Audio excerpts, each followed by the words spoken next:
Welcome back to the channel, everyone. This is Jeremy Duper with Super Duper Garage, and today we are working on the Mega Cab, and as you can tell, I got a shock. Today we are going to be installing a set of Bilstein shocks, front and rear, on the Mega Cab, and I've been wanting to do this since I bought it. Finally got some shocks, so hey, let's get to working.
Guys, of course, first step is always to take off the wheel. Factory shock. That first nut will be fairly easy to get to. Top one isn't always easy. The reason why I open the hood, and you can kind of see it back there. So we'll see if we can get a wobble on that. Might try to remove that first, see what we can do there. I'll try to set that up first, see what we can do. Alrighty, can't really see a whole lot, but that nut on top of that, the factory shock ended up being an 18 millimeter.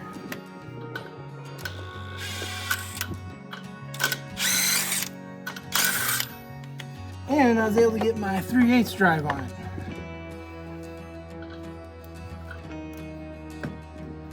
And the beautiful thing about new vehicles, it came off nice and easy.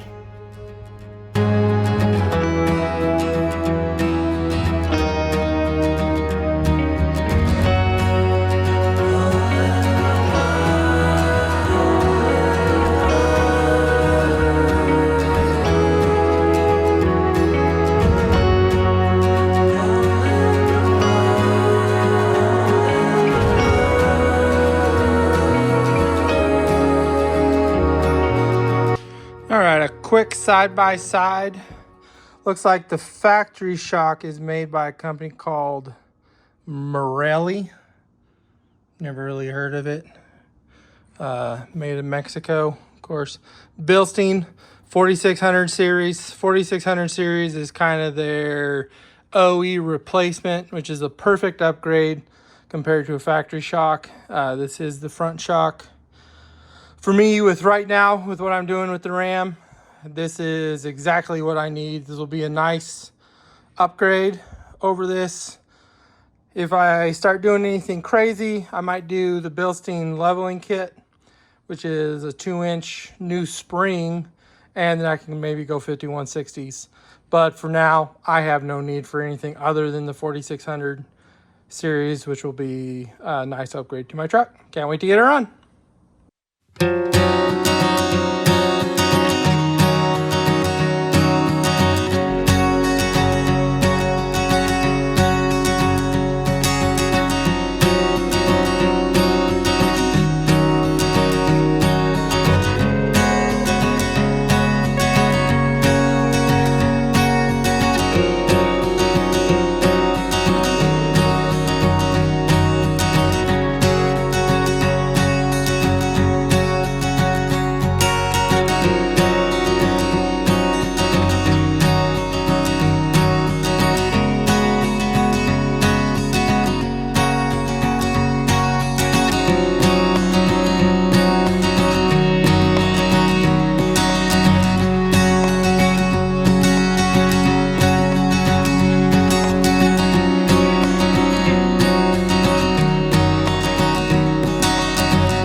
just showing you real quick the finished product up top. Oh, come on, zoom back in. There you go.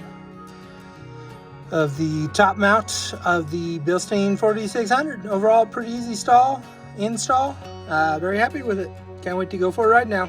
Now time to do the driver's side. All right, guys, the driver's side is done.